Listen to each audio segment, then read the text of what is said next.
Je m'appelle Olivier Dubois, je suis journaliste. J'ai été correspondant pendant 8 ans au Mali et pendant 700 jours, j'ai été l'otage d'Al-Qaïda au Sahel, le JNIM. Alors pourquoi j'ai voulu écrire ce livre? C'est parce que, après ma libération, le premier réflexe, ça a été de prendre de la distance avec ma captivité, avec mes souvenirs, avec mes notes, avec toute cette histoire. Et j'ai pu refaire face à ça et ressortir mes notes début 2024. Et ça a coïncidé avec l'appel de la maison d'édition Michel Lafon, qui m'a proposé de faire un livre. Et puis surtout, parce que j'ai pas pu ou pas su, avec mes proches, raconter ce qui s'était passé. Et eux, ils ont eu la pudeur aussi de pas trop le demander. Et je crois que ce livre permet de briser la glace. Et peut-être que dorénavant, on va pouvoir en parler de façon beaucoup plus facile. Moi, je crois qu'au début, je suis un otage qui très rapidement comprend que ça n'ira pas au niveau de l'état d'esprit, que je ne pourrai pas traverser cette expérience ou qu'elle me mène en étant comme ça, en ayant peur, en étant un peu, voilà, comme ça, sujet, enfin, suivre un peu ce qu'ils disent, leurs ordres, enfin voilà, vivre dans la peur et dans le stress. Donc rapidement, j'essaie d'inverser la chose pour devenir plus un journaliste otage et de me créer un rôle de journaliste, une sorte de long reportage, le plus long que j'ai jamais fait, et de voir les choses comme ça. Le journaliste a été un de mes piliers, un des piliers de ma résistance, on peut dire, de ce qui m'a permis de traverser cette expérience.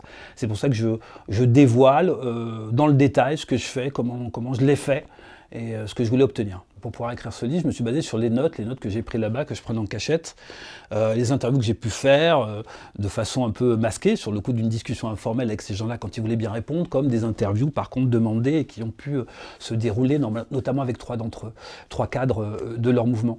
Moi j'ai écrit ce livre comme si j'écrivais, il y a 14 chapitres, comme 14 articles, en me basant sur les notes, en me basant sur mes souvenirs et en y intégrant, en y insufflant mes émotions, mes peurs, mon stress, enfin toute ma perception et la façon dont j'ai vécu ces événements-là. Et donc en 14 parties, donc en 14 articles, j'ai fait ça en ayant un peu la peur à la fin que je fasse des textes, des articles totalement déconnectés.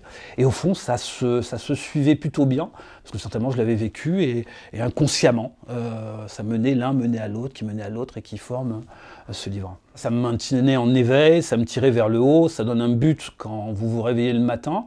On se donne des défis. Tiens, je vais apprendre ceci. Tiens, il faut savoir qui était tué à ce moment-là. Qu'est-ce qui s'est passé dans tel événement. Donc ça vous donne des défis à relever. Et si vous les relevez, vous avez une victoire. Et quand on est en captivité, quand on est dans ce type de situation, avoir des victoires pour le mental, c'est très très bon. Donc ça a été vraiment un pilier qui m'a permis de traverser tout ça, pas au mieux, mais voilà, en restant debout, je dirais.